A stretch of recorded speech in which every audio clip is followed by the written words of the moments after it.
for another exciting adventure in outer space with Scott McCloud, Space Angel, in the story of The Fugitives.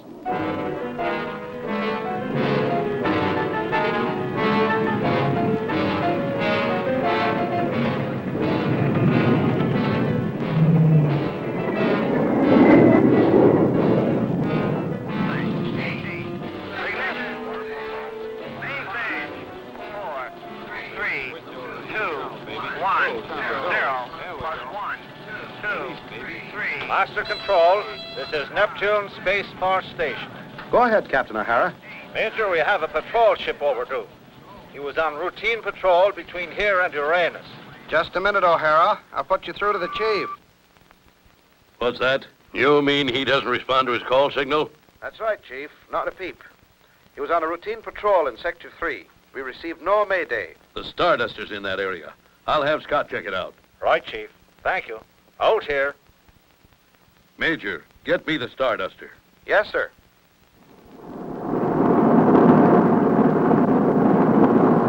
Right, Chief. We can be in that area in 10 units. Good. Get back to me as soon as you make contact. Hope that ship wasn't hit by a stray meteor. Could be, Taurus. We'll soon find out.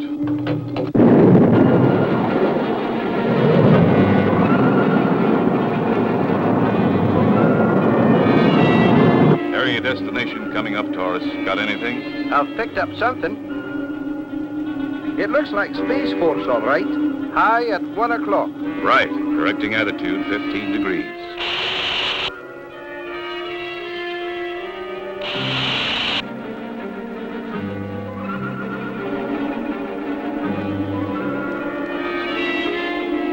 It's a Space Force ship, all right, and going like the devil.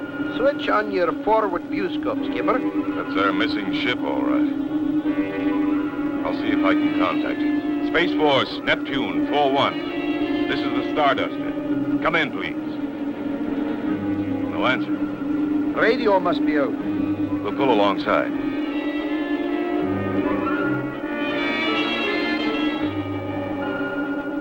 Space Force, 4-1. This is the Starduster. If you hear me, flash your signal light.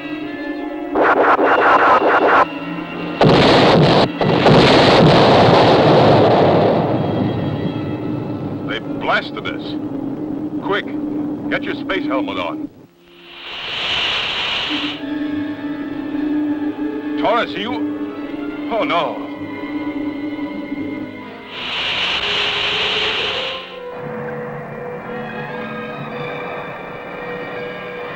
Evening Star, this is Earth Control. Come in, please. Evening Star here. Come in, Chief. Mace, have you had any word from the Starduster? Not since his last report to you that he'd sighted the missing ship and was closing in on her. Why the devil doesn't Scott report in? Let me know if you hear anything. Well, I'm sure they'll be reporting in soon. I hope so. Earth Control out. Evening Star out. That should hold you till I can get you back to the Evening Star. They blasted us. Why, Skipper? Why? I don't know, Taurus. We'll find out later. Right now, just lie still. I'll see if I can get us underway. Did you tell the Chief about the ship, lad? Can't, Taurus. Communicator's out. Emergency radio's out. How about power? We have AB power. Red frozen knocked out. Port turn jets out. Stabilizing jets out. But we'll get back. Just hang on, Taurus.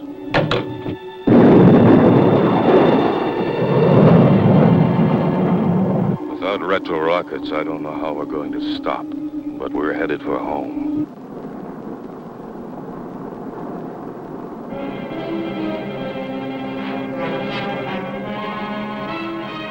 How will Scott land the Starduster, even if he can get back to the Evening Star?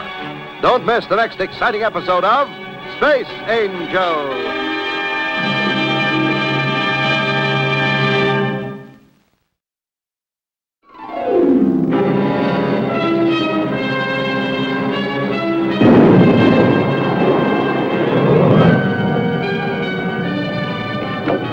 Blast off for another exciting adventure in outer space with Scott McCloud, Space Angel, in the story of The Fugitives.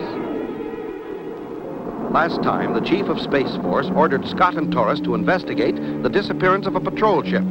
Scott located the ship, but when he tried to make contact, the patrol ship blasted the Starduster, leaving the craft practically helpless and Torres injured. The Starduster turned and limped for home base.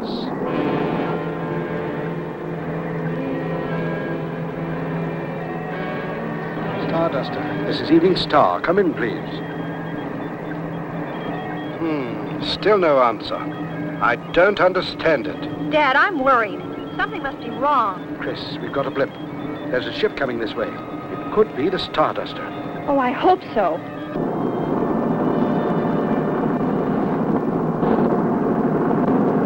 It won't be long now, Torres. Don't worry about me, Skipper. I'll make it. We must be getting pretty close now. Guess I'd better turn her a little so I can see where we're going. Viewer's out, too. Luckily, we can still control attitude.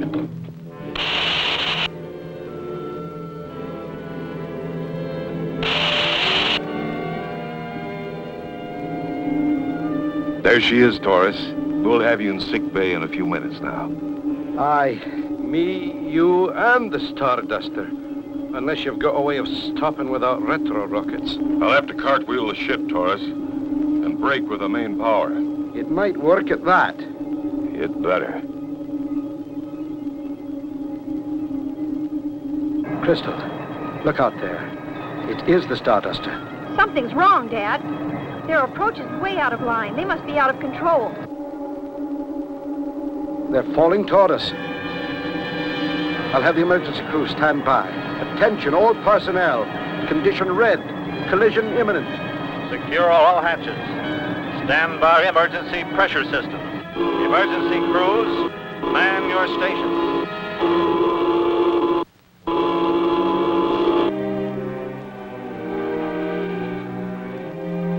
Here goes, Torres. Hang on. It might be a little uncomfortable. Don't worry about me, lad. Here goes nothing.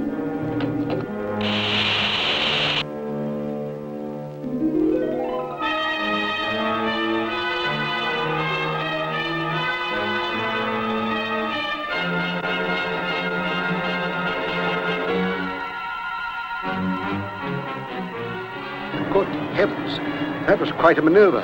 Dad, the ship is badly damaged. Oh, I hope the boys are all right. Launch control. Get a tug out there. Starduster's control systems are out. Yes, sir.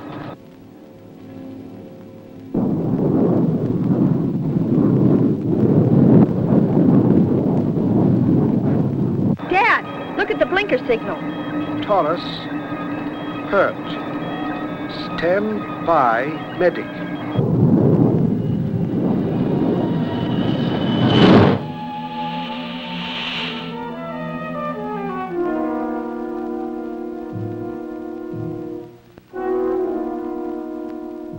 How is he, Doctor? Will he be all right? Yes, he'll pull through, but that blast would have killed an ordinary man. Taurus is no ordinary man. It was worth getting blasted to get a kind word out of you. Oh, Taurus, you're wonderful. Did you find out who blasted us, Skipper? Not yet, Torres. But now that I know you're okay, I'll get right on it. Don't plan on going anywhere without me. You're not going anywhere for a while, big boy. Chief, thought you'd want to know Torres will be okay. That's good news, Scott. Any word on the ship that blasted us? Nothing yet. O'Hara's searching the area where you were hit. Chief, tell O'Hara to... Hang on, Scott. Go ahead, Major. Maybe O'Hara's got something. Scott, that was a Mayday call. The orbital fueling station at Jupiter was just attacked by the missing Space Force ship. It was piloted by a tall, thin woman and some kind of general. Sound familiar to you? Sure does, Chief. Queen Zora.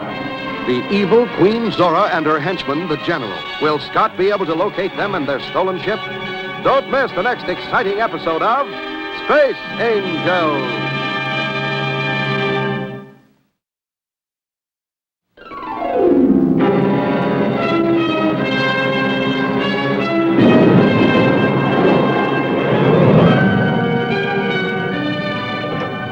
Blast off for for another exciting adventure in outer space with Scott McCloud, Space Angel, in the story of The Fugitives.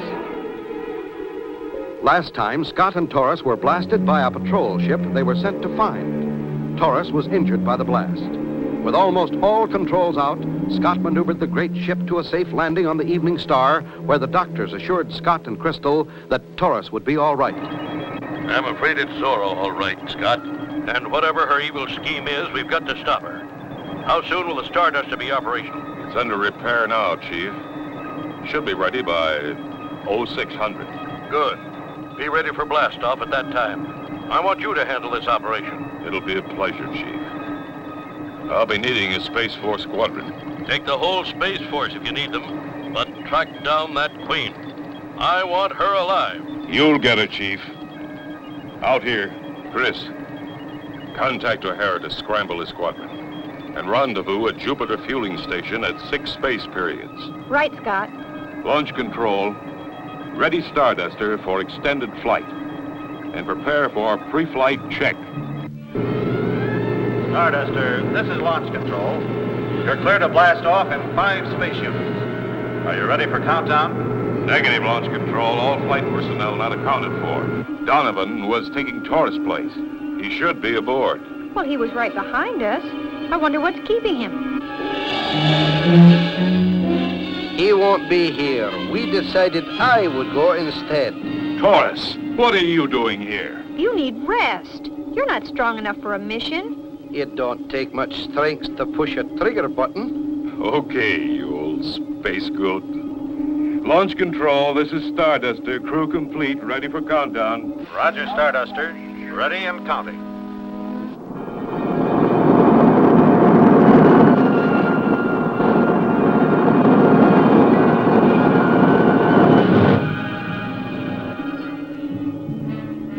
Starduster, this is Space Force Neptune. Come in, please. O'Hara on channel 37. Right. Space Force Neptune, this is the Starduster. Go ahead, O'Hara. Well, Scott, we found the crew from the hijacked ship. It was Queen Zara, all right. Our ship found them in a capsule. When they stopped to pick her up, she and the General took over the ship and left our Space Force boys adrift. I think I know where she's headed, O'Hara. From the point where she hit us to the refueling station is in direct line with the asteroid belt. Right. She's probably hiding out on one of the asteroids so that our radar can't pick her up. When you get there, split the squadron and search the asteroid belt. We'll join you there in 2 space periods. Right, Scott. Will do. Listen, General. It's the Space Force captain. O'Hara to squadron. Change course 47 degrees. We're going to search the asteroid belt. Sooner or later, they will find us here. We can't take off, Your Highness. They'd shoot us down on sight. They will be looking for ship number 41. You will change our number. Even so, Your Highness, we will not have much of a head start. Flying alone ahead of them, they will follow us. We will not run, General. We will wait for the Space Force to split up and start the search. Then, join them.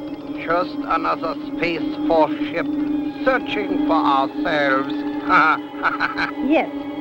Now, change that number. O'Hara to squadron. Asteroid belt coming up. Split up and hunt 'em out, lads.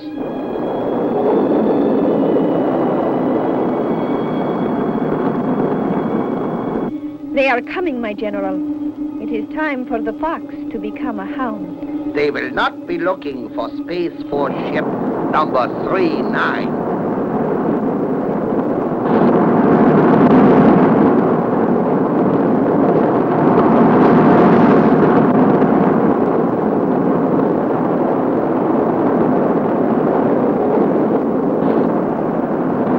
The fools do not suspect us.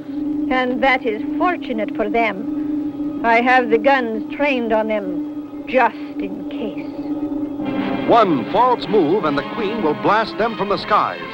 Will her scheme succeed? Don't miss the next exciting episode of Space Angel.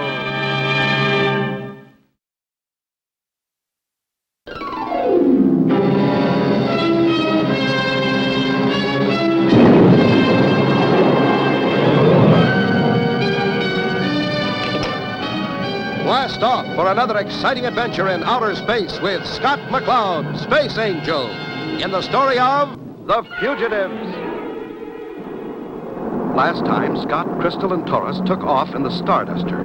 They were headed for an asteroid belt where Queen Zora and the General were hiding aboard the stolen Space Force ship. When the Queen heard that the Space Force squadron was to join the Starduster in the search for her, she changed the number on her stolen ship to number 39, and then joined the squadron. We will stay on this course until we reach the large asteroid Ceres. Then we will go behind it and change course for our home base. Very clever. With Ceres for a shield, they will not see us until we have a good head start. And since we have destroyed the Space Force fueling station, they cannot follow us very far.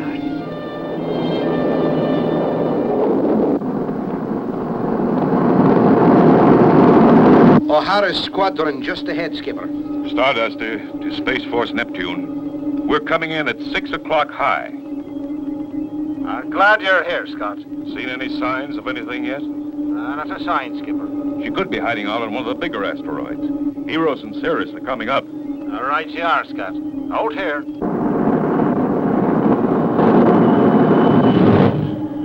Your Highness, that's the Space Angel ship. I thought we knocked him out. Do not panic, my General.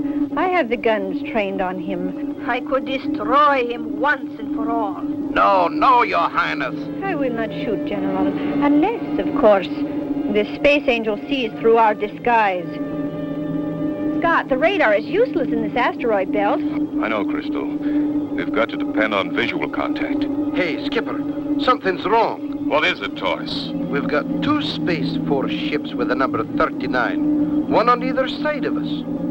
39 to port, 39 to starboard. Uh-oh. That Queen Zora's pretty sharp. Who'd ever look for her flying with the squadron?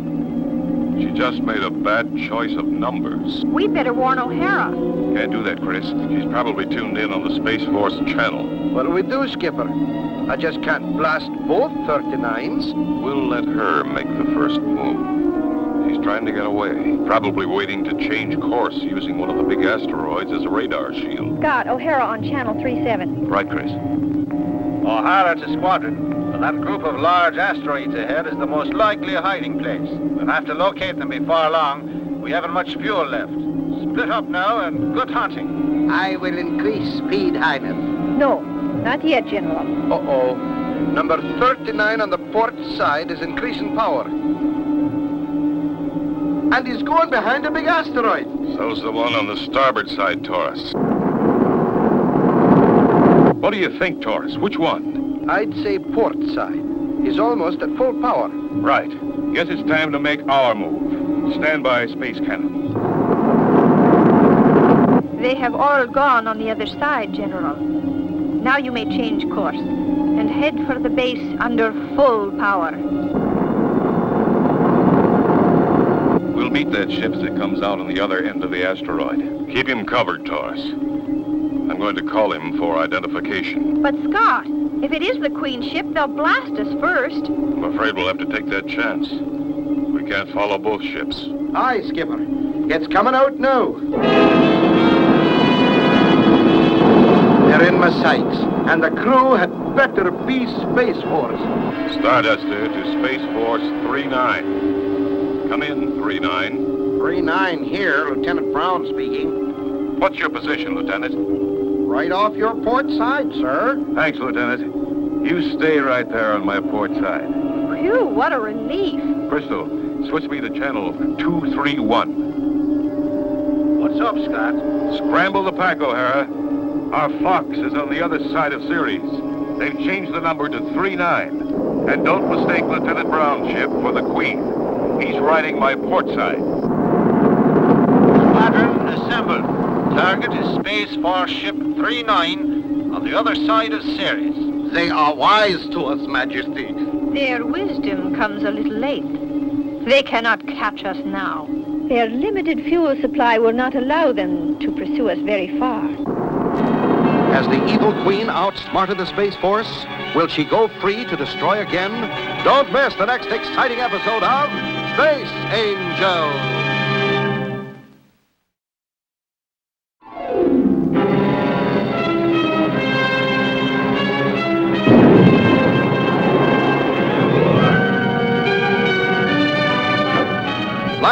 for another exciting adventure in outer space with Scott McCloud, Space Angel, in the story of The Fugitives. Last time, Queen Zora and the General aboard the stolen Space Force ship number 39 joined the squadron, flying right next to the Starduster. Torres discovered that there were two ships with the number 39. By the time Scott knew which one was the Queen's ship, she had gone behind the asteroid called Ceres. The Space Force followed, but they were low on fuel supply. No sign of them, O'Hara. They must have changed course as soon as they disappeared behind Ceres. Got anything on radar, Chris? Yes, 4 astrolagues out and moving fast. Trajectory 2 points off Vector 5. Must be headed for Uranus. We'll go after them. The squadron will have to return for fuel, Scott. We'll join up with you in 20 units. Right, O'Hara.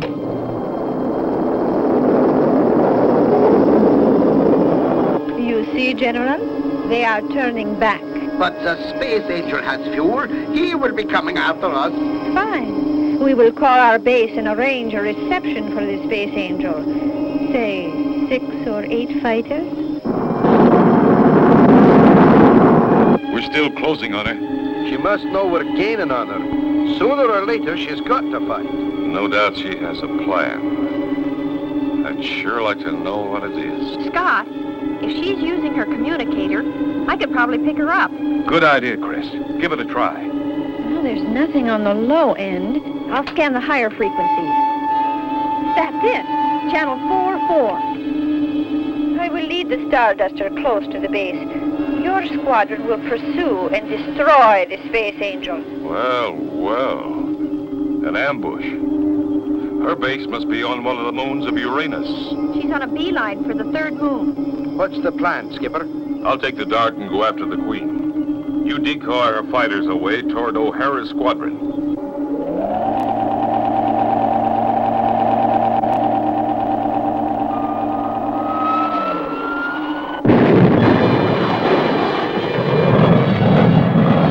Won't be long now. Keep a sharp eye. Here they come now, Taurus. 6 fighters coming up fast. Aha! We'll lead them a merry chase.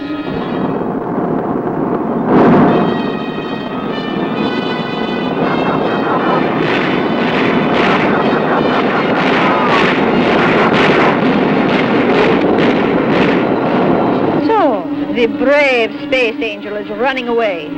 After him, you fools. Taurus, Space Force coming in fast, just ahead and below.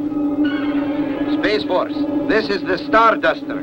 What's the matter, Taurus? Can't you get along without me for a few minutes? Sure can, but since you seem to have so much trouble finding a target, I thought I'd bring you a few. Wow, I'll say you did. Come on right up.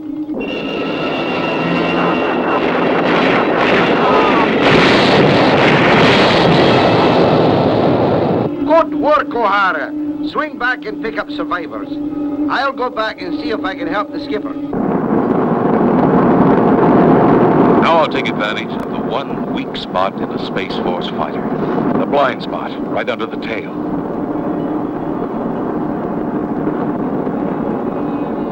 Now, I'll let her know I'm here. Queen Zora, this is the Space Angel. You will eject, or I'll blow you out of there. The Space Angel? Where are you? Yes, Space Angel. We will do as you say. No. Do not be fooled, General. He is bluffing. He is nowhere near us. All right, let's do it the hard way.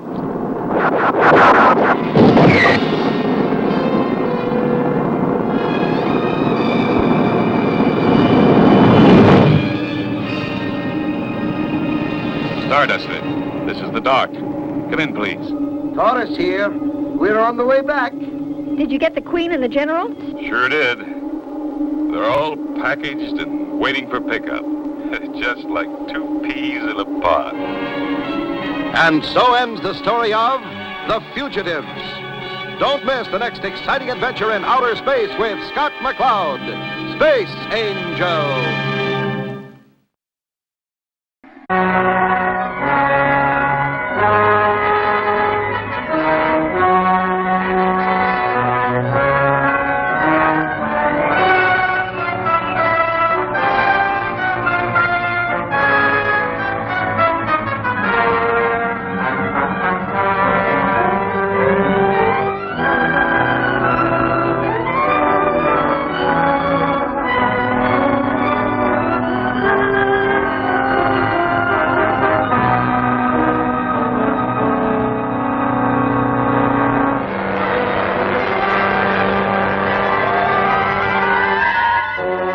famous Captain Midnight. At last he meets Ivan Shark in a gigantic air battle. After luring the master criminal and his men to his Nevada ranch, Midnight engages him in the sky. But ill luck pursues him, and Shark appears victorious.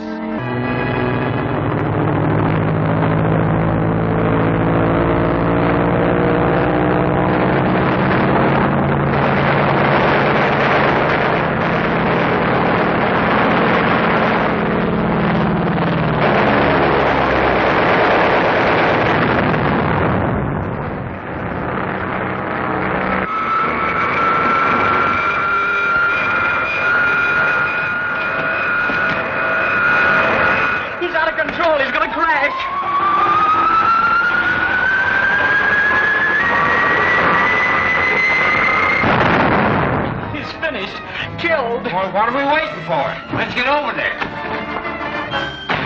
You heard him. Midnight's killed. Yeah, but we gotta get Fury and get out of here before they get back. Yeah, somebody give me a lift.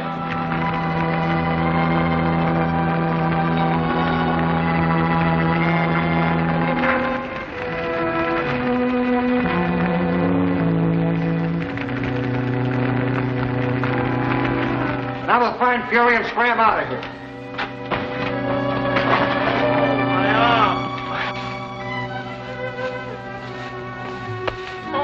You're going to be all right. Hey, the girl ain't here or Edwards either. Look, it's a trick. That little mug dressed up in her clothes. Now you wait here and I'll find a way to get away. Oh, Mom, I think. Look out. Oh, not a chance, Chuck. Nobody could come out of that washout and live. Shut up, Killjoy. He's come out of worse than this. You say word, I tell you. Come on, Captain, snap out of it. Oh.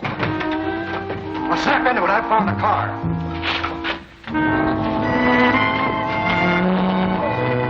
I thought you was a goner. Yeah, so did I. Did you manage to hold any of those men? I'll say we did, all of them. They're tied up like chickens, ready for you to cut their heads off. Oh, yeah? Look. You tied them up. What with? Spider webs? Well, don't blame me. You help me. Never mind, boys. Help me to the shop. We'll radio Major Steele. He may be able to have them rounded up. Hey, we're taking chances staying on the highway. You better take a side road. Nothing doing. The chief will see us. He'll contact us. Don't worry. There. What'd I tell you?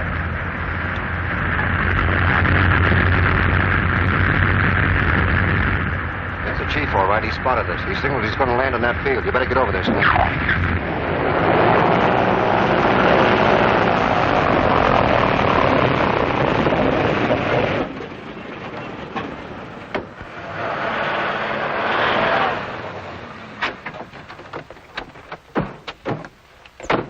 That was great work, Chief. You sure polished off Captain Midnight. Yes, he got up and walked out of the wreck while you incompetent louts were driving away. But he crashed. We heard it. He must have been killed. Shut up. He's alive, I tell you. What about my daughter? Well, I was coming to that. They tricked us. She never was with him. That little guy must have dressed up in her clothes. Shut up, all of you. Let me do the talking.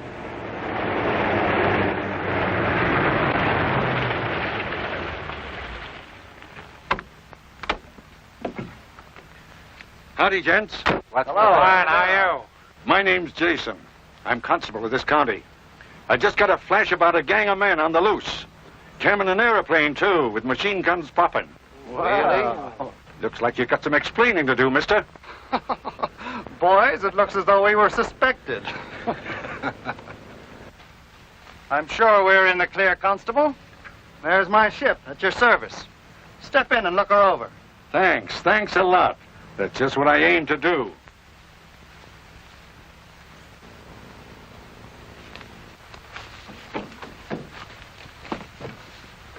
Well, Constable, did you find anything? Give me a chance. I haven't taken a good look yet.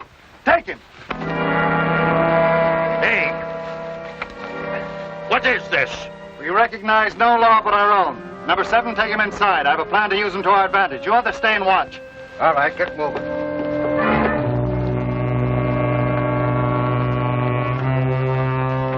All right, get him out of his clothes. Hurry. You don't mean you're going to... You guessed it. I'm going to assume a new personality. But that's impossible. Look at the pouch he's got. Wait till you see the pouch I have. My pad will take care of that. Now do as you're told. All right, mister. Start feeling.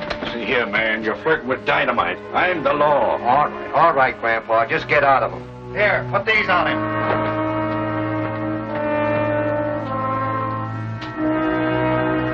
what he has in mind. Don't worry. We'll find out soon enough. Hey, you, turn around. Turn around. Uh-huh. Okay.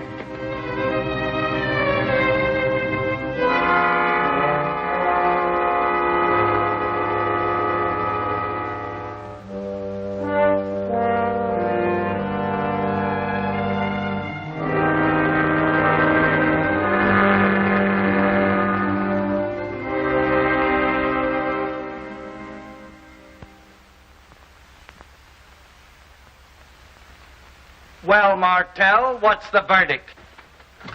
Marvelous, boss. Why, you ain't you, you're him. What about the voice? Listen to this. My name's Jason. I'm constable of this county. What you're doing isn't legal. You'll be punished. Shut up. Thanks a million, Major. I'll wait till the plane arrives and report to you in person. Be sure and guard Edwards and his daughter. Albright signing off.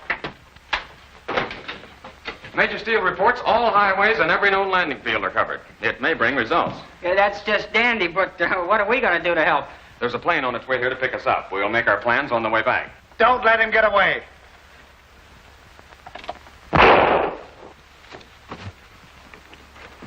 Lift them high, you cutthroats. I'll blast the first one that hesitates. Lift them higher. Don't shoot, Constable. We'll give up. Put them down, you fools. I was just checking on this makeup. Why, boss, it's you. You fooled us again. Certainly. If it fools my own men, it should be good enough. Boy, I say it will. Get your orders from Martell.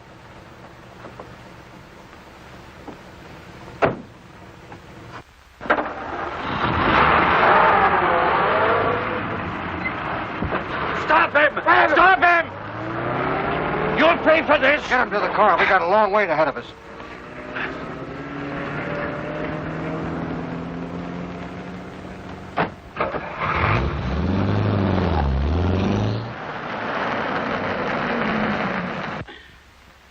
What's that?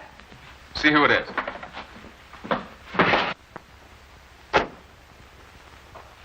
I wouldn't know, but he's got a great big star on his vest. The local talent outfit. Well, open up for the law, Chuck.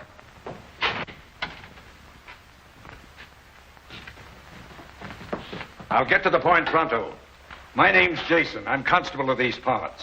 I'm here on official business. What's your name? Albright. Captain Albright. You couldn't be Captain Midnight, too, now could you? Well, Don't deny it. I've got you figured. Are you kidding? Say, you better leave that gun alone, Mr. Constable. You'll force us to hurt you. Quiet, boys, quiet. He's only doing his duty. I'm not denying that I am sometimes known as Captain Midnight. What do you want of me? I don't want nothing, but Los Angeles does. You're wanted for murder. Will you come peaceful, or do I get tough? Of all the crazy galoot. Say the word, Captain. We'll toss him out. Don't say nothing, or I'll blast you down. Don't worry, Constable. I can handle them. I'll go with you. I'm anxious to go. Now you're showing good sense. Get to the car. Oh, don't worry, boys. I know what I'm doing. Contact Major Steele and tell him what happened. I'll be at The county seat. Get going.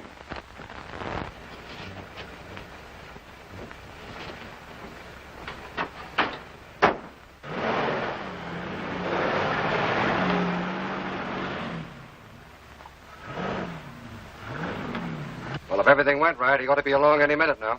Yeah, if it went right. But suppose it didn't. We're waiting here like a bunch of pigeons, ready to be picked off. Let's grab the plane and beat it. Ah, forget it, Gloomy. The chief won't miss. You're a brave man, Constable, taking me in all alone. I'm not alone. The law's on my side. And 6 little helpers in this. But you wouldn't use it. What makes you think I wouldn't? Because you'd be killing the only man who knows where your daughter is hidden. I didn't think you'd shoot. Your makeup is excellent, but you made one mistake. That ring on your finger. You had it on when your helper was killed and tried to pin it on me. Then you were a convincing old man. Admitting all that, so what? Your aptness at disguises intrigues me. I'm anxious to learn your real identity. It doesn't matter. You're my prisoner, and you'll remain that way. At least I now know your real voice. Wouldn't it be better to stop, get off the road? Perhaps we can reach a compromise. Now you're beginning to be sensible. I'll deal. On your toes, boys. Here comes the boss. What do you turn off the road for? How do I know? Wait and see.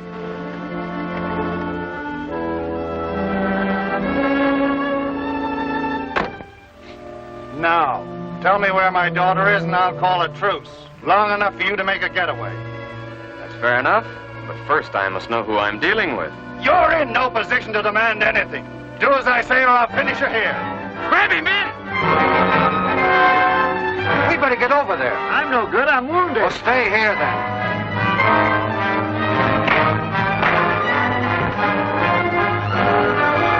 Hold it! That's far enough. One false move and I'll let you have it. I'm taking this man in with me. If you want to come in on the side of the law, now's your last chance. Well, you seem a little uncertain. All right, I'll take this man. Get up! I can't. I'm hurt.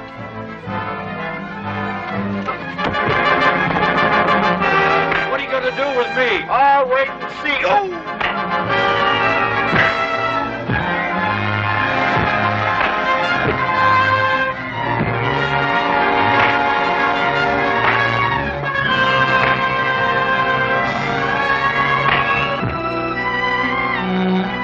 Not yet.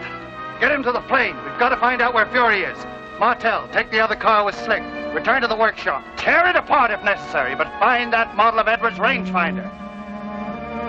Hey, we're going back to Albright's place to get Edwards' model. It's Chief's orders.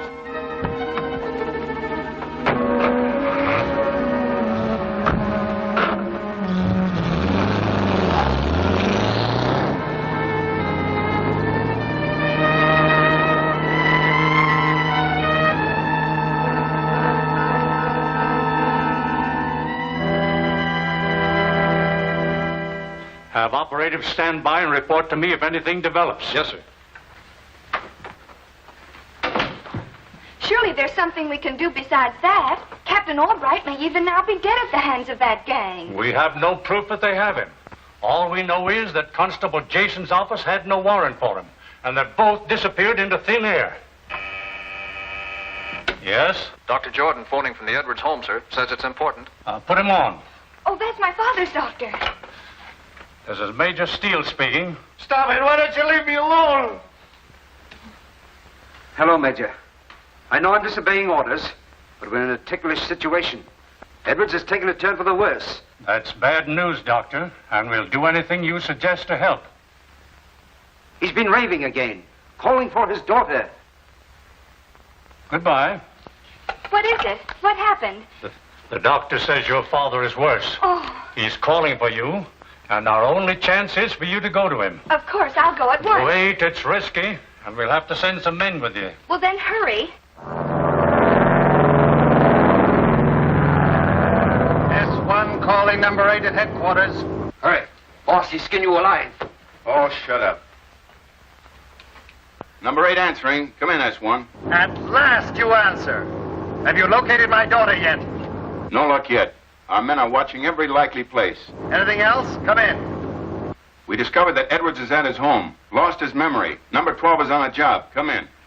A needless procedure. If Edwards has lost his memory, he's of no value to us. Recall number 12. Wait, Chief.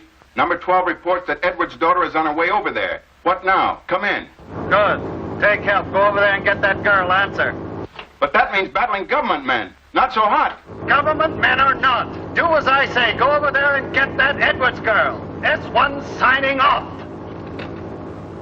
You better hurry. Do a good job, or boss, he go. Oh, quiet, Fang. I know what he'll do, but I don't have to like it. See here, Shark. Countermand that order about the Edwards girl, and I'll tell you where to find your daughter. Too late. With the girl in my hands, I can make my own terms. I may dispense with you entirely. I haven't decided yet. But listen to reason. I don't want to talk about it!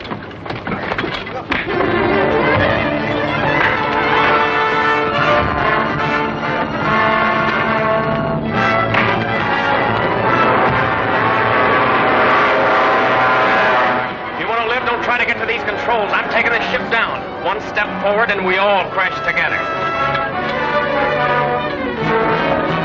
He's bluffing! Get him!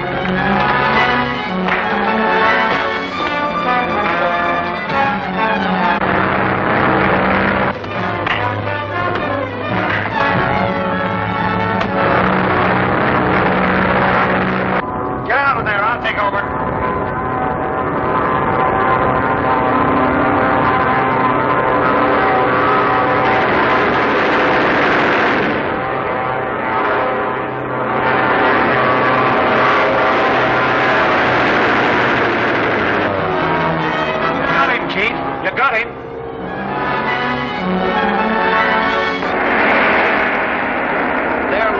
lives are at stake, and now they're being obstructed by the local constable.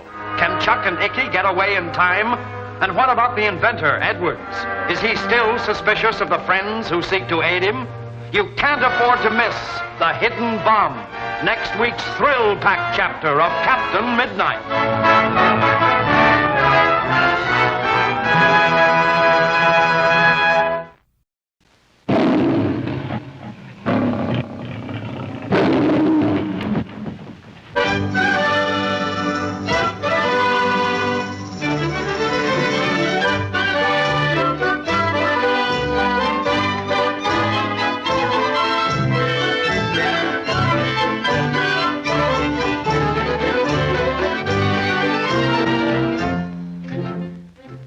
We are in quaint St. Augustine, the pride of Florida and the oldest permanent white settlement in the United States, where the architecture of old Spain has been faithfully reproduced and preserved as one of the most colorful heritages of North America.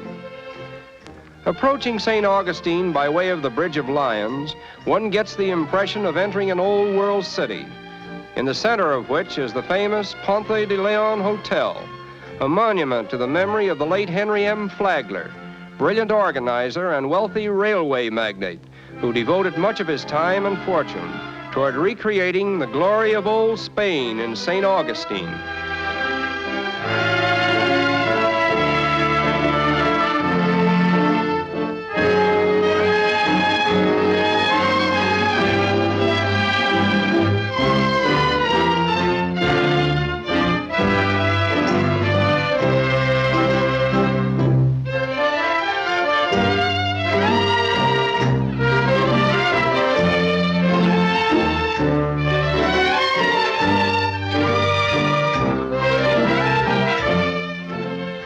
The patio of the Ponce de Leon Hotel is occasionally romanticized by native descendants of the original Spanish families who don the costumes of their ancestors and proudly bring to life the colorful spirit of old Spain.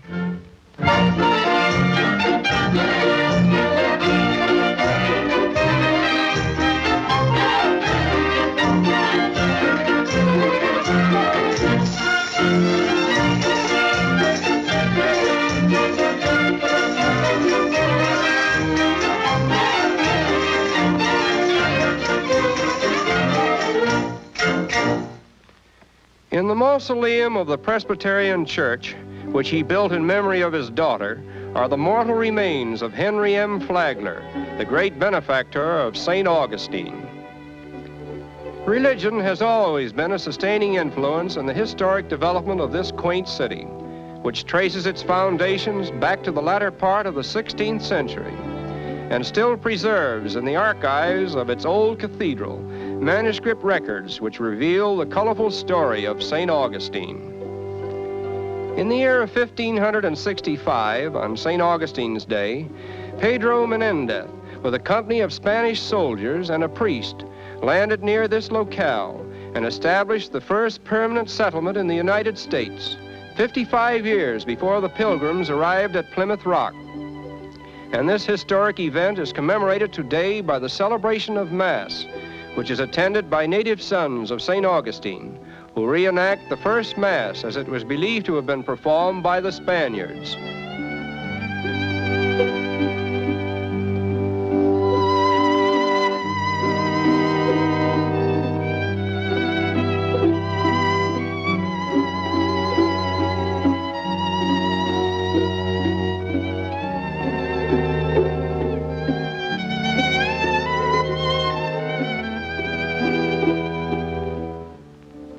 Another colorful episode reenacted by the sons of St. Augustine is that of Ponce de Leon in quest of the Fountain of Youth.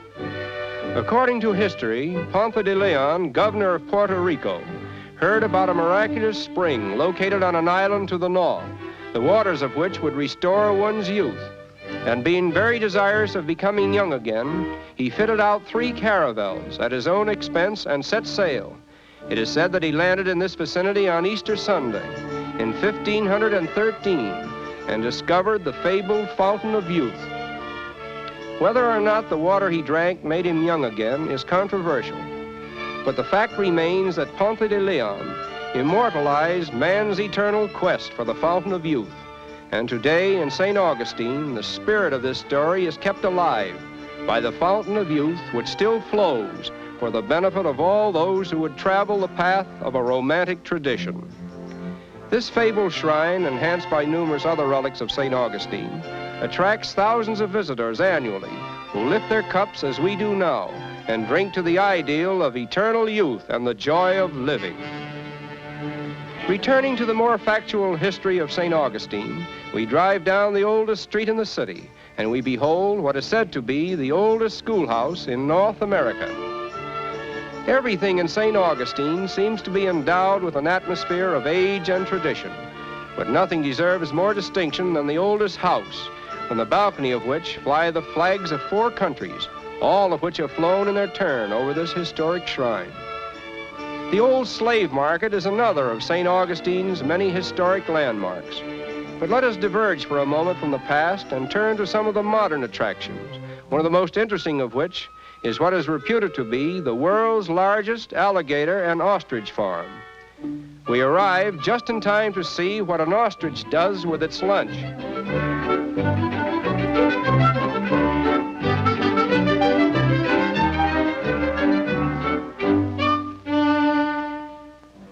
Rare specimens of alligators are featured here, their hides being in demand for the making of fancy leathers.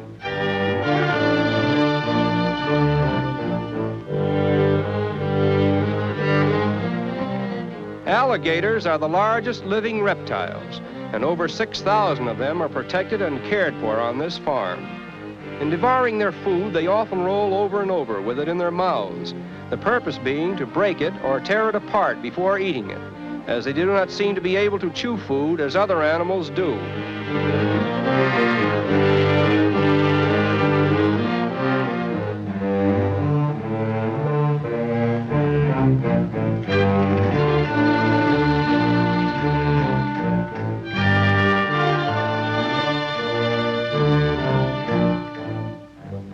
And here we meet a colored giant who gives us an exhibition of courage and strength that defies the tall stories that we have heard about man-eating alligators.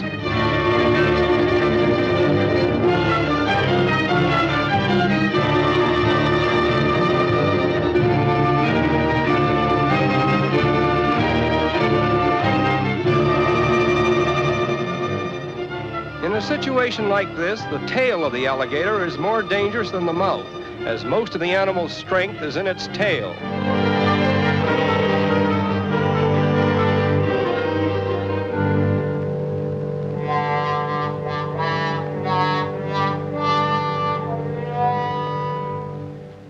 Returning to the city by way of one of the original Spanish gates, we visit what is perhaps the most interesting landmark in St. Augustine, Fort Marion, a historic structure which was known as Castle San Marcos during the Spanish rule, but was changed to its present name after coming in possession of the United States. Here again, the native sons of St. Augustine lend color and interest to a national shrine, which takes us back to the days when all America was evolving into a land of great republics. The armies of the old world that once dominated our country are to us but the ghosts of yesterday, merely reminding us of a liberation from force and dictatorship, which is now the priceless heritage of all those who are fortunate enough to live under the protection of the Stars and Stripes.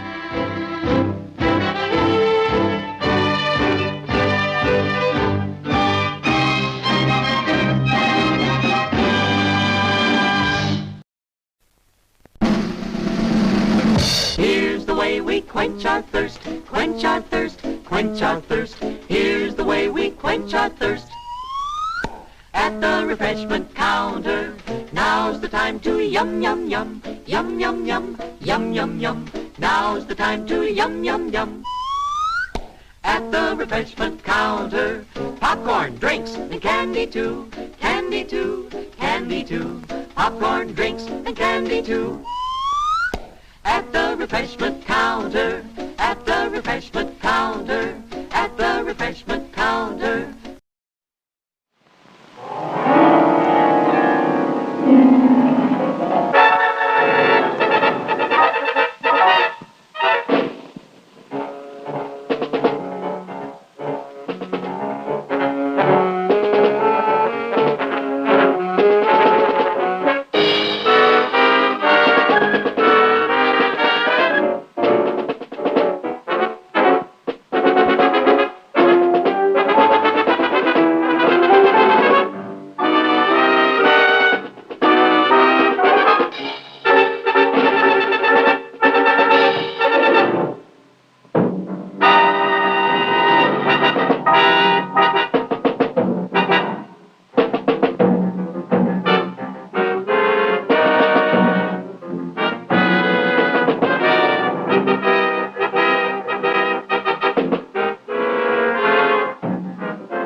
You must be dead, honey. After driving all night. What time is it? Almost 4:30. Almost dawn. We should be home in another hour. This man's name is Martin Gordon. The lovely girl beside him is Brett, his bride of 2 wonderful weeks. It's late August. They're returning from their honeymoon to their home in quiet, peaceful Angel County, California. Martin's Uncle Ben is sheriff of Angel County, and Martin is his senior deputy. Martin has high hopes of succeeding his uncle when Ben retires. But for now, Martin has only the thoughts, emotions, and pride of a very happy, newly married young man. Brett is his, and he feels no man could ask for more. And now, without warning, their honeymoon is to become a nightmare.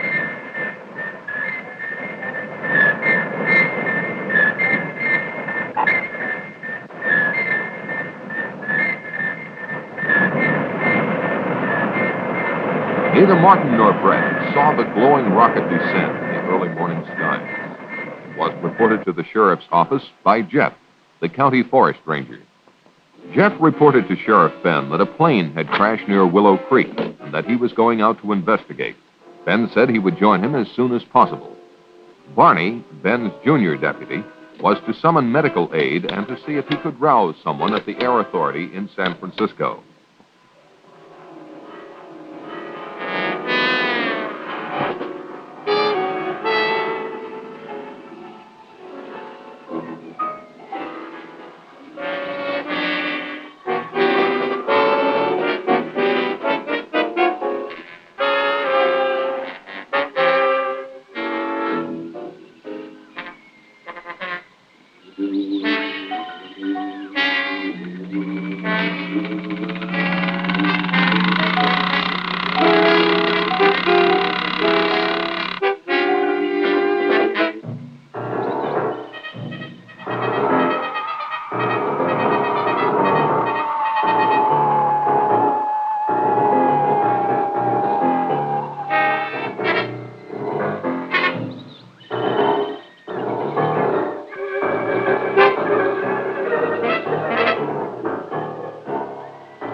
An accident or something.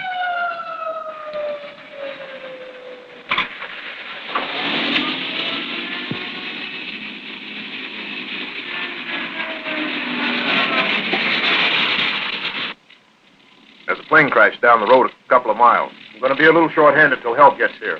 Go around back of me.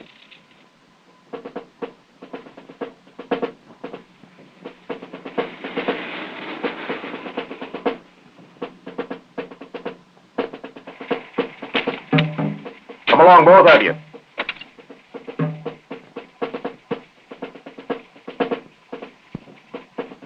Get in, honey.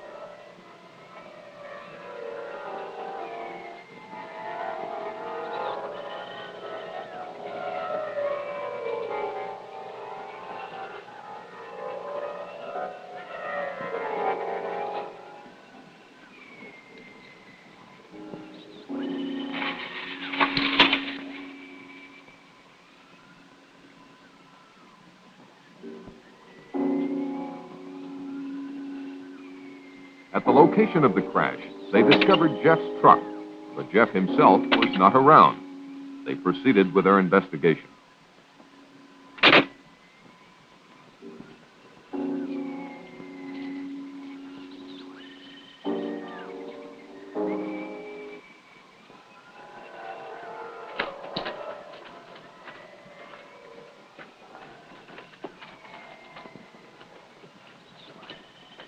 They looked at the rocket in utter amazement. A puzzled Ben finally asked Martin what he made of the craft. It's no airplane. Could be one of our missiles. Or one of theirs. You could be right, honey. Don't think we have anything this big.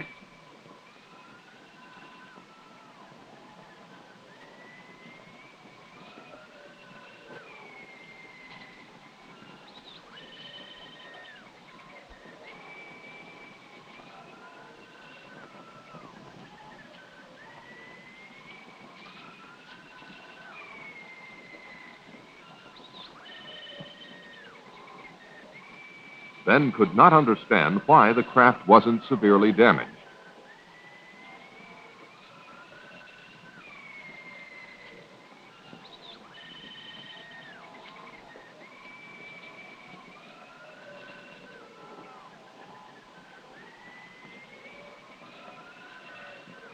This hat belongs to Jeff Peters.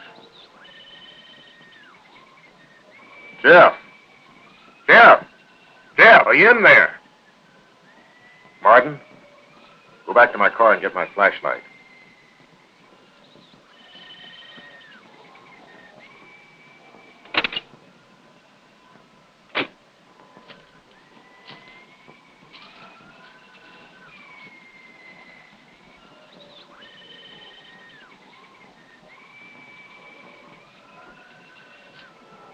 Ben, don't go in there. You don't know what's in there. I think I hear him moving inside. Maybe he's hurt.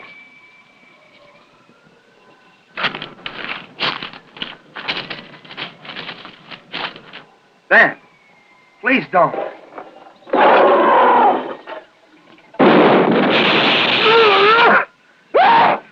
Ben.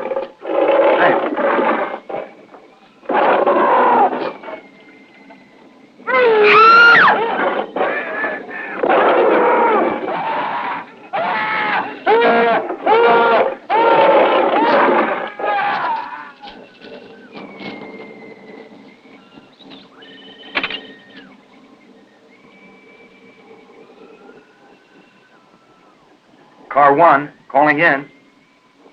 Car 1, calling in.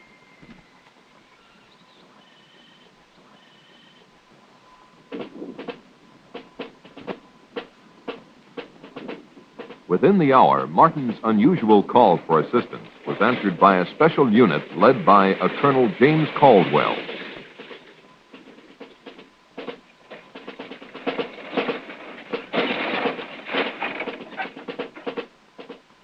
Let's get going. Let's go. Let's go. Move it over. Let's get going. Let's go. Let's go.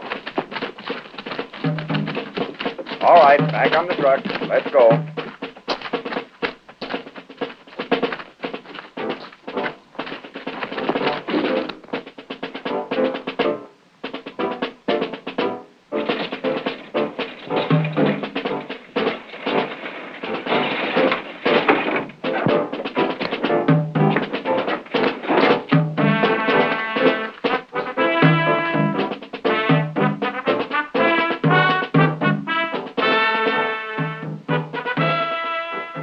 Sergeant, take one man and check it out. Yes, sir. Okay.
sergeant reported seeing an amazingly large creature in the aft section of the strange craft.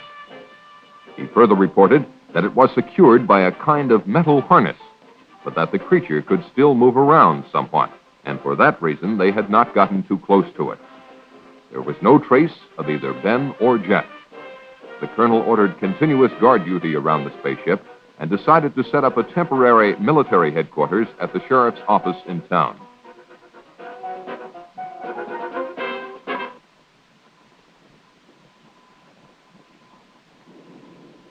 By the next day, Colonel Caldwell had the situation well in hand. He had called Washington and received his orders from the highest possible authority. He was to maintain tight security and to await the arrival of a Dr. Bradford, who had been on assignment at the Jodrell Bank Radio Observatory in England. Upon arrival, Bradford was to take complete charge of the operation. He was the world's leading authority on space emissions and had worked out a series of systems that might lead to communication with other forms of life when, as, and if they were contacted. Martin was outraged by the government's intellectual approach to a monster that had already killed and caused the disappearance of his two close friends. Caldwell tended to agree with him, but stated he had to follow his orders. One of those orders was to suppress the news of the death of Ben and Jeff. Martin was appointed temporary sheriff, and all news intended for public consumption was to emanate from his office. The Air Authority issued a cover-up story that a plane had crashed and burned, and this was to suffice until the experts cleared up the mystery of the visitor from outer space.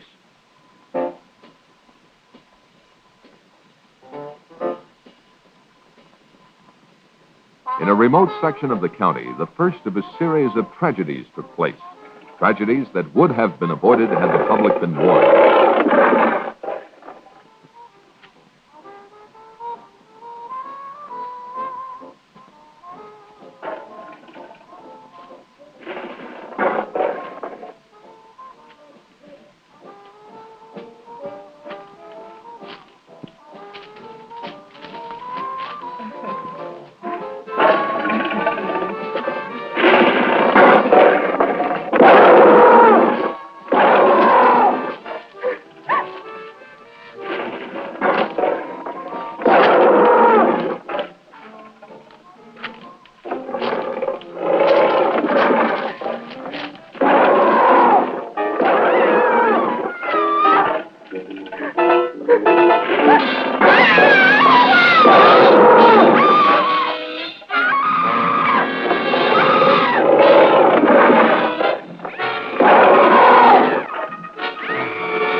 Later that day, while they were awaiting the arrival of Dr. Bradford, Martin instructed Barney, on advice from Colonel Caldwell, to plant in the local papers the news that Ben and Jeff had taken off on a fishing trip to British Columbia.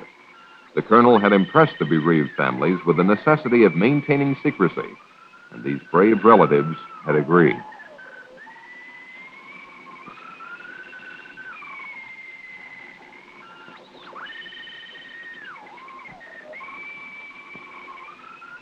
Despite Brett's inquiries about what Martin had seen in the spacecraft, he avoided specific details for fear of disturbing her more than she was.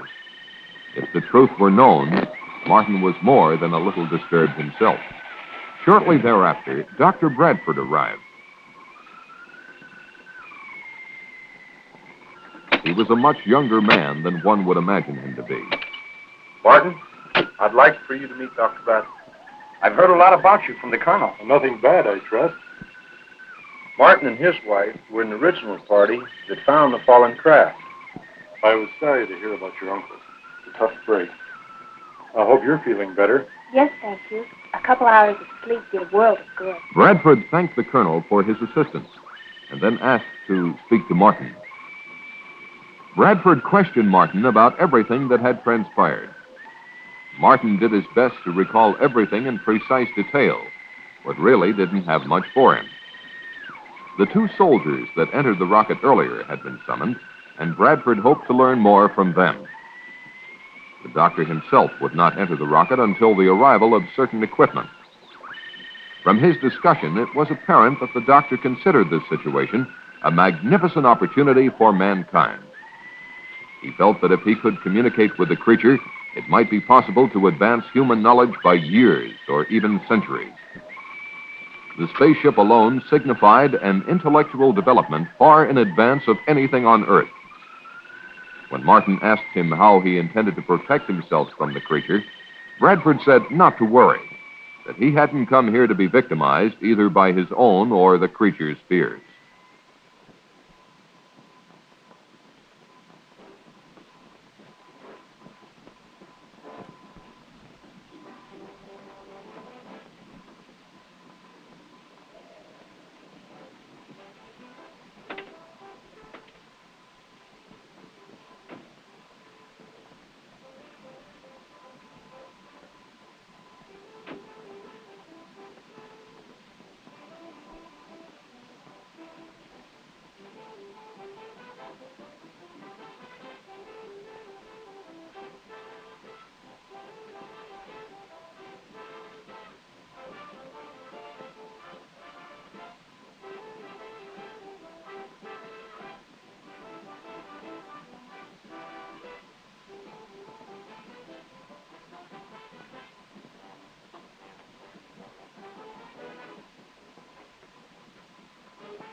Oh, hi, Barney.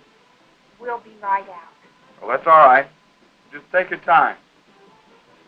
I didn't know we had company. Look at me. I'm a mess. Don't be impolite. I get the drink. Now you're talking, honey. What do you have, Barney? How about a bourbon and 7? Coming up. Would you get the 7, honey?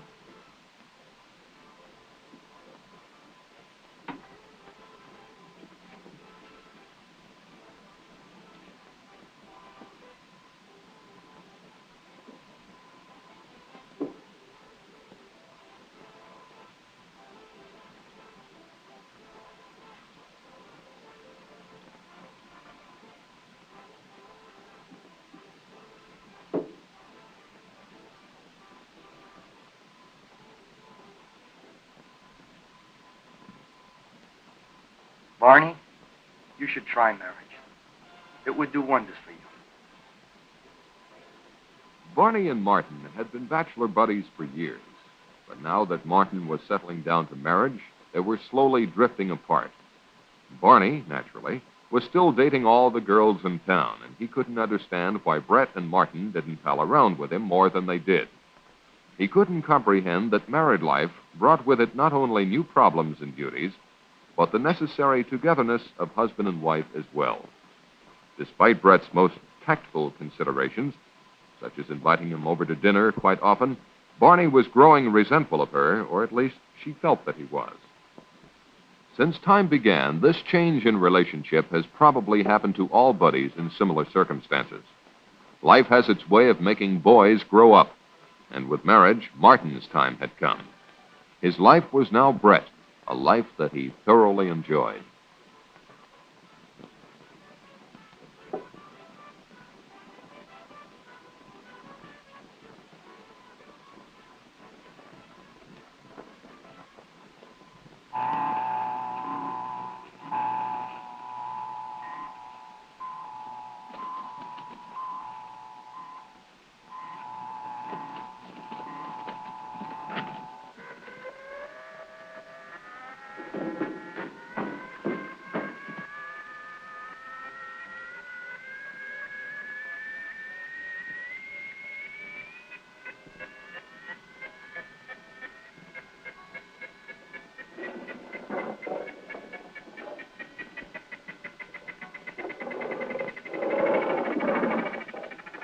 Bye, honey.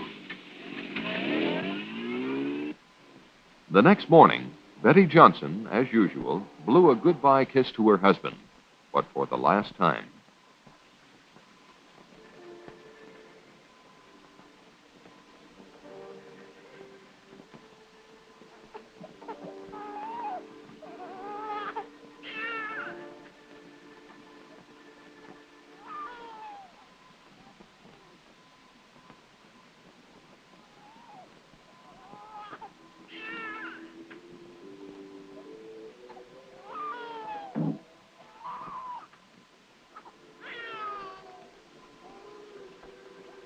Poor baby. Let Mommy take your temperature.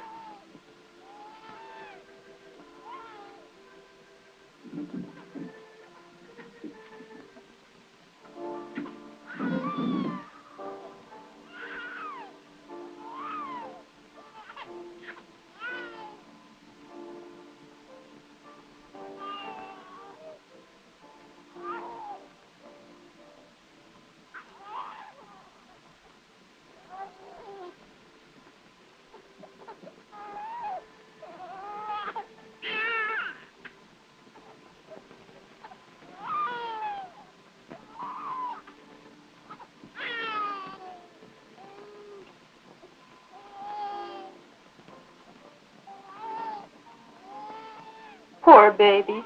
You'll feel better soon.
Grandpa, can I go for a walk? All right, but stay close by.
Bobby.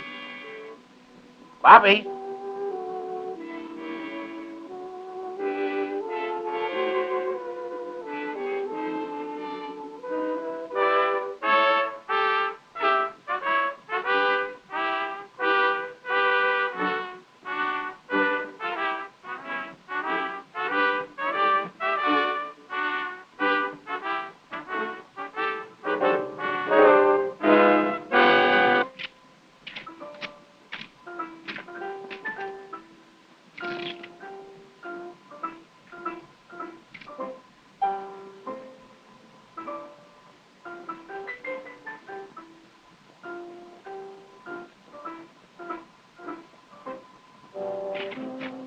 Bobby!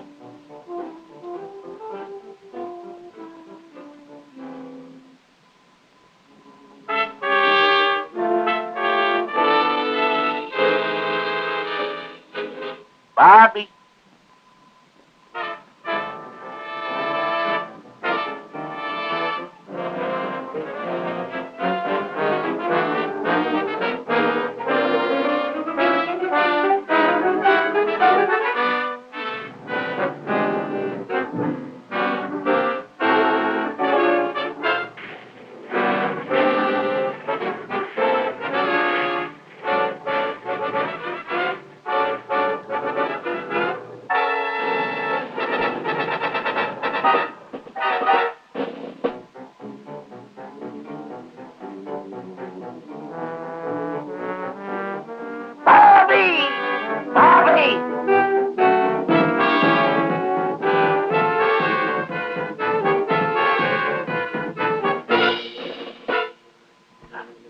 Bobby.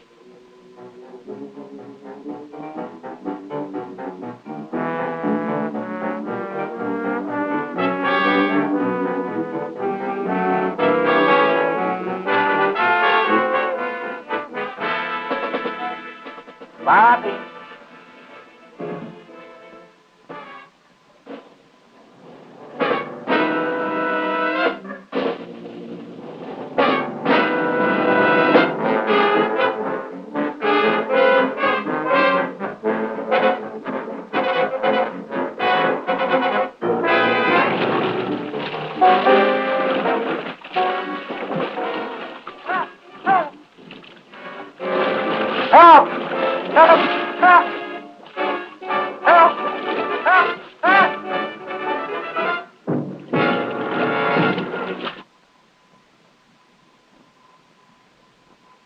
Within 48 hours, Dr. Bradford had closely examined the creature and the spaceship and reached a number of conclusions. He was sure the creature had come from beyond our solar system because it adapted to our environment so quickly, and no planet or dead star near us has conditions similar to the Earth. Of special interest to him was the hull of the ship. It was composed of an alloy unlike anything human science had ever encountered.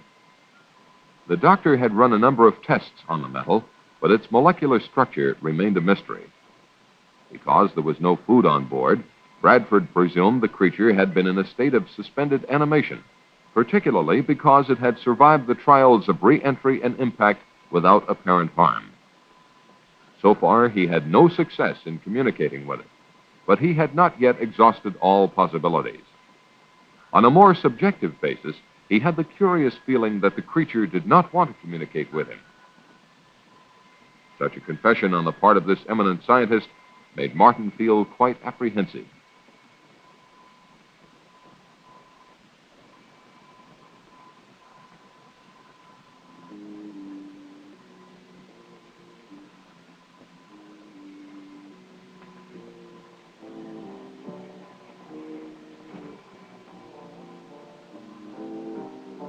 While on a routine call to pick up instructions from Colonel Caldwell, Martin received an urgent message from Barney.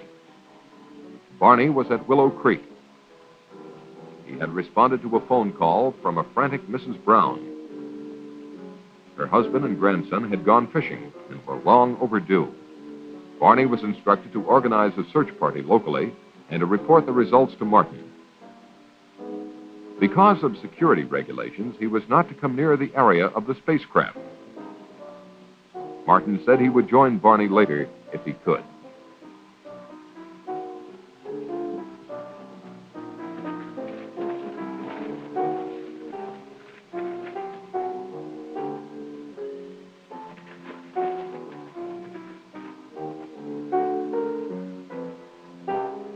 Acting on a hunch, Martin decided to see for himself if the monster was still there. It was. Bradford had installed TV cameras inside the spaceship and was testing the creature's reactions to sound, light, electricity, color, and air pressure. When Martin asked him if he had any luck in communicating with the beast, Bradford confessed that he hadn't, but would try again when certain data was returned to him from computer processing. It was at this time that Bradford came up with a frightening theory, namely that the creature might be a product of engineering, the same engineering that built the spaceship. What he didn't understand was why some form of communication had not been built into the creature.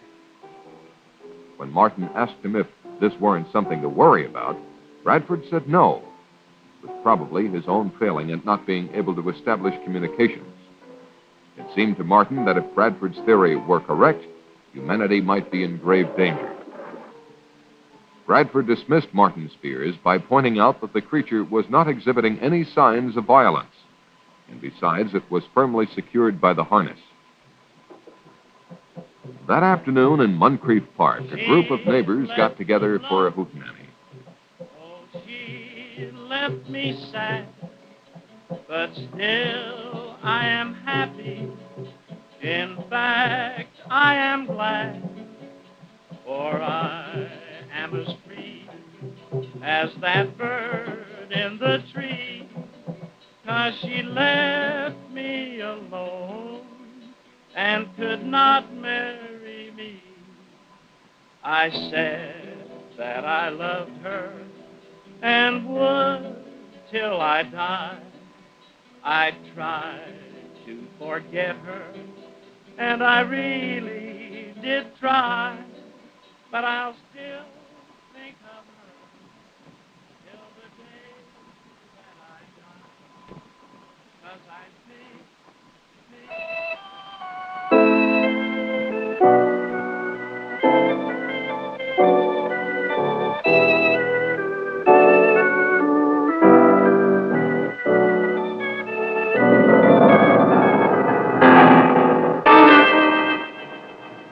What is it?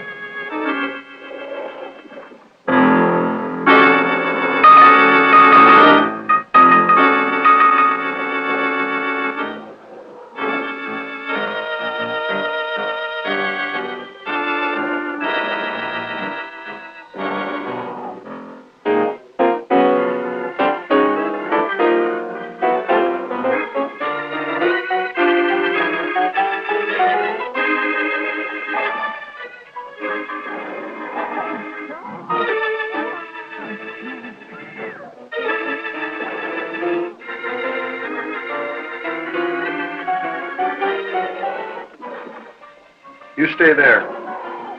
Stay calm.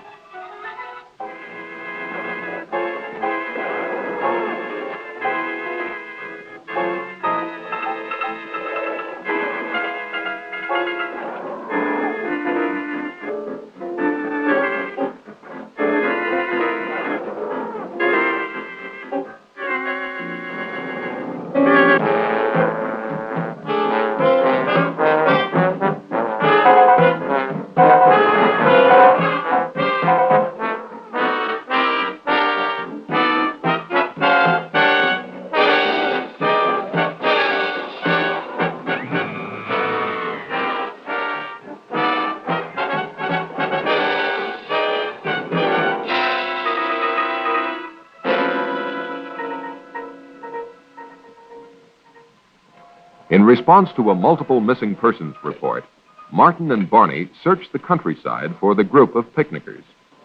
The only trace they found of them was the remains of a guitar one of them carried. This wholesale disappearance of a large group of people, coupled with earlier missing persons reports, led Martin to only one conclusion. There must be another monster, and it was on the loose.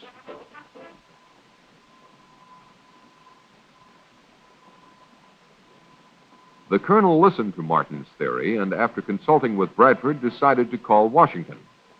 He was told to follow his own good judgment, but under no circumstances was he to alarm the populace. The colonel decided to organize a county-wide search. Martin's assignment was to search the north end of the county.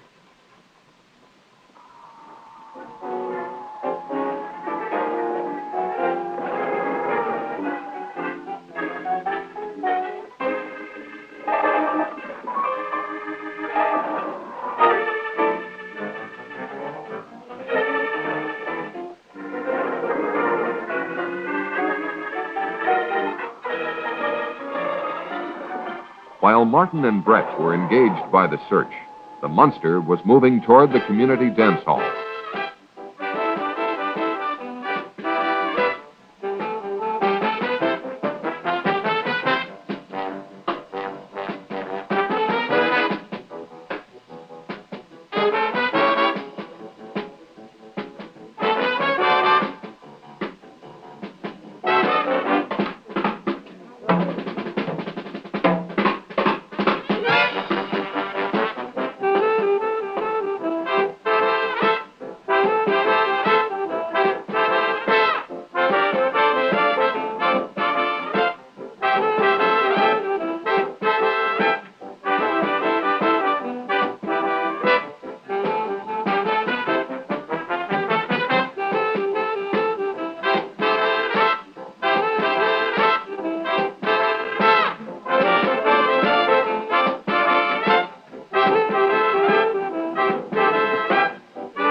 I've had enough of that guy.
While Martin and Brett were taking a break from the search, a call came through which confirmed Martin's theory.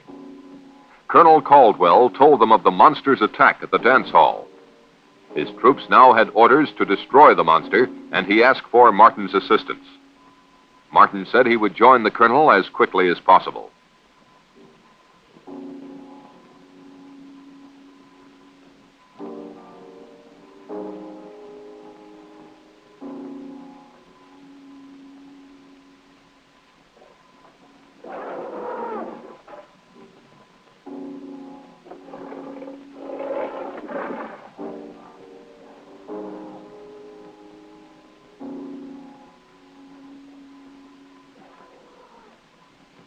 The monster next appeared in Lover's Lane. Anyone who experienced that catastrophe and survived would never go there again.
God!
It was almost an hour before Caldwell learned of the monster's devastating new attack.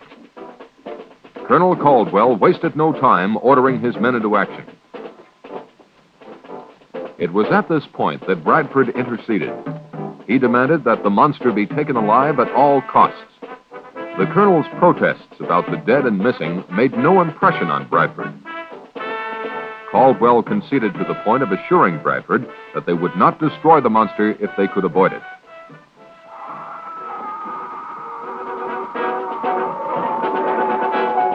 Get on with it, Lieutenant. Pull it out, men.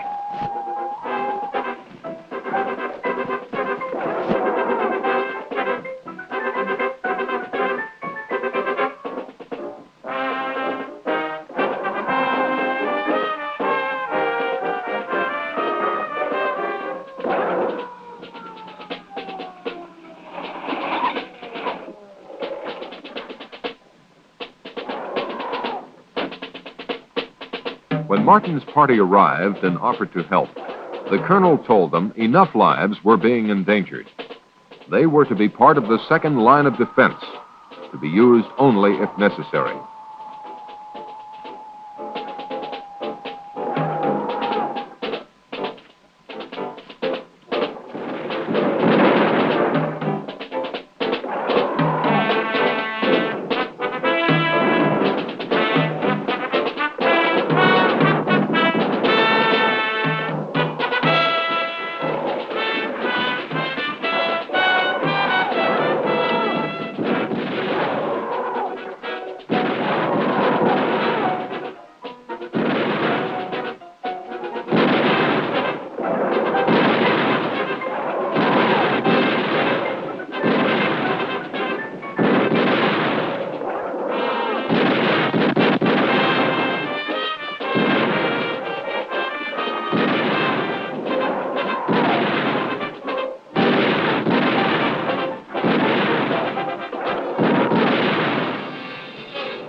The sergeant, a shaken man, returned babbling about what had happened. Caldwell, realizing the full danger of the situation, decided he had only one means left to stop the monster: grenades. Now Bradford made a drastic move. Acting on his superior authority, he forbade Caldwell to destroy the creature. The colonel, more concerned with saving human lives than advancing science, told Bradford to go to hell. Get out of my way.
Where's he going in such a hurry?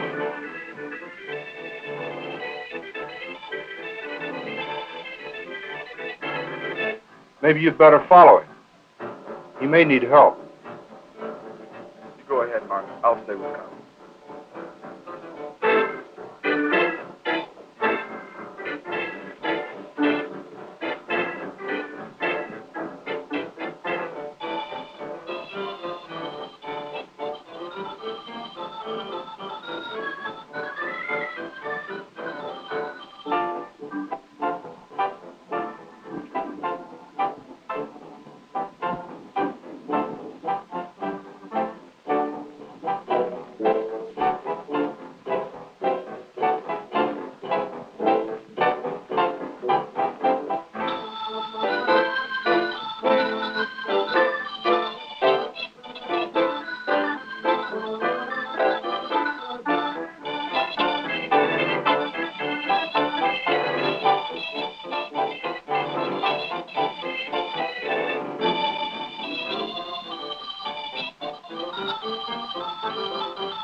The explosion loosened the harness on the monster and allowed it to escape.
Martin tried to help the doctor, but there was no time. Bradford told Martin what he had just confirmed, that these monsters were highly specialized test animals.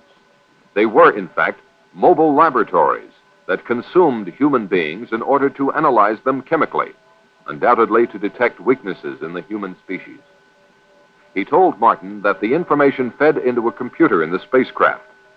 Further, he added, now that both monsters were dead, the computer would activate a transmitter to send the results into outer space. Martin knew what he had to do.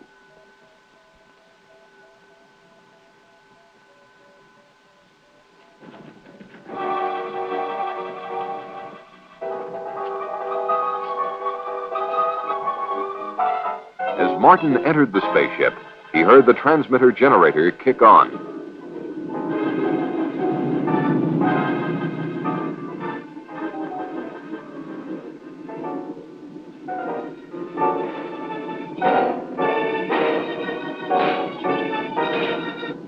The super tough alloys of the spacecraft were not even dented by Martin's hammer.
As the transmitter stopped, Martin felt sick.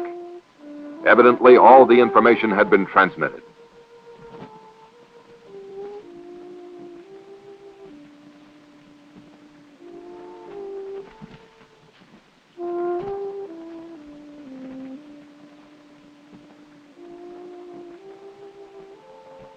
On Martin's return, he confessed his failure. He slowly asked Bradford what was in store for humanity. Bradford was pessimistic, but implied that maybe all was not lost. After all, he told them, the vastness of the universe is incredible. If these monsters had come from its outer limits, their home might even no longer exist. Or if they do come again, perhaps man will have advanced enough to cope with them and those who made them. Only God knows for sure, were Bradford's last words to anyone on this earth.